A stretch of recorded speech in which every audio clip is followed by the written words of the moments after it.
I'm back to do the next set of UFC predictions. I'm going to go through these quite quickly, so you'll have to excuse that. Their main event is Johnny Hendricks and Stephen Thompson. Stephen Thompson has a record of 11-1. Johnny Hendricks 17-3. Obviously, he is ranked at number 2 in his division, and you know he's been on a roll. Johnny Hendricks, ever so experienced. Stephen Thompson, you know, I suppose you can never count out somebody with a record like that. However, I think almost certainly Johnny Hendricks will probably win that one.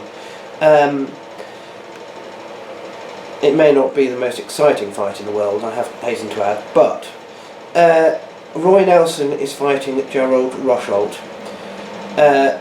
I don't like Roy Nelson. He is seeded higher up the ranks.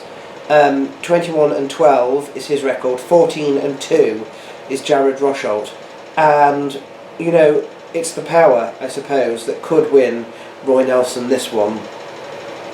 Hopefully, Gerald Rosholt wins that one. The next bout, Ovin St. Preux and Rafael Cavalcanti. His record is 12-6, and he's almost completely stand-up.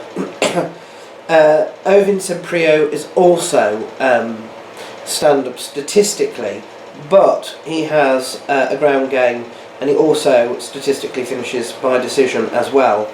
He's ranked 6, whereas Rafael is ranked a lot higher, 13.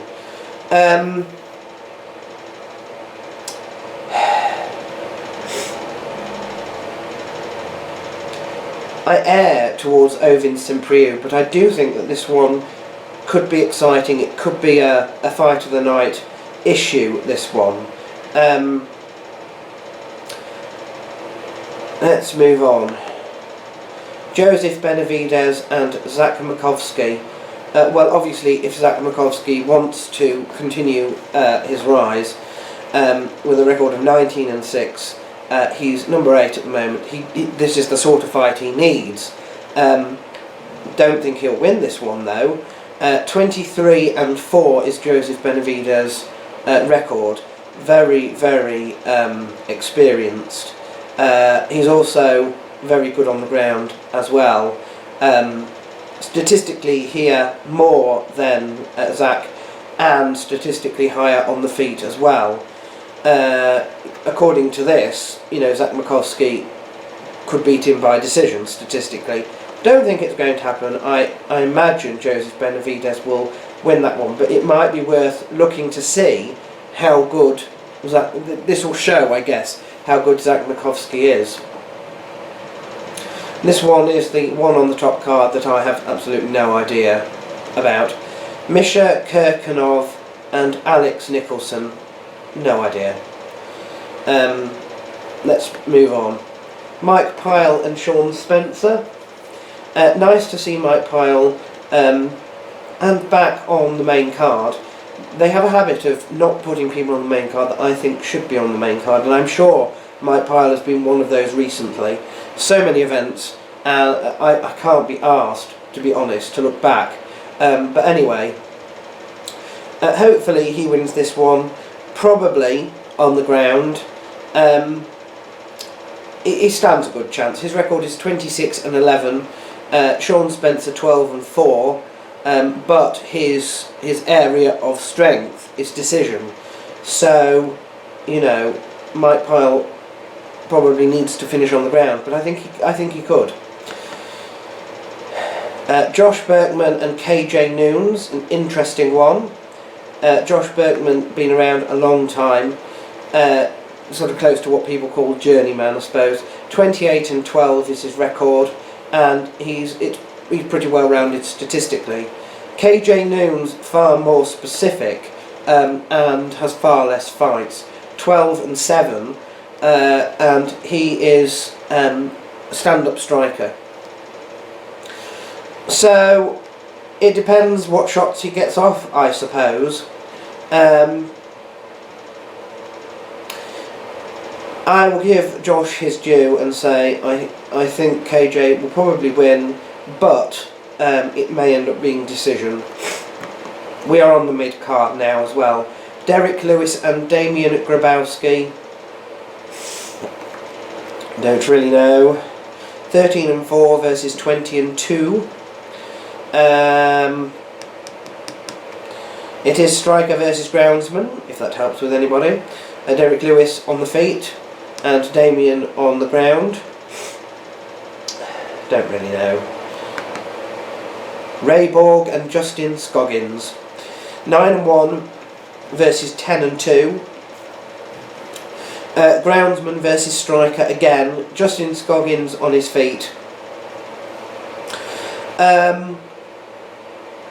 I think that Justin Scoggins stands a good chance in winning here, although that may be because I don't know an awful lot about Ray Borg. He seems to have been one of these people that have slipped under my radar a bit. Heard about him, can't really recollect anything. He's seeded here as number 11, so we'll see.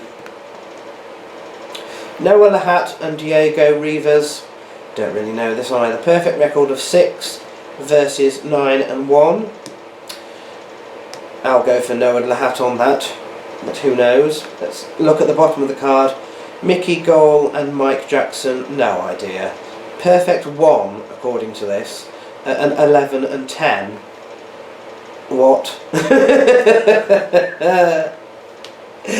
So, who knows? 100% submission for Mickey Gall in his 1 win. 82% on the ground for Mike Jackson, who has lost almost as much as he has won, according to this. And yet they are both in the UFC. Neither of them have a picture. Sometimes you feel like there are much better fighters out there that I know and I have heard of, and I do not understand sometimes how they get these sort of matches. This, to me, seems a bit of a pointless match. I mean, if it's a filler, which it is, why don't they employ people with sort of better records? I don't know. I know it's not all about the record, but anyway, last bout. Artem Lebov and Alex White. I don't know either of these either, and they do look pretty much evenly matched. So I have no idea. I'm not even going to say. That is it for that event.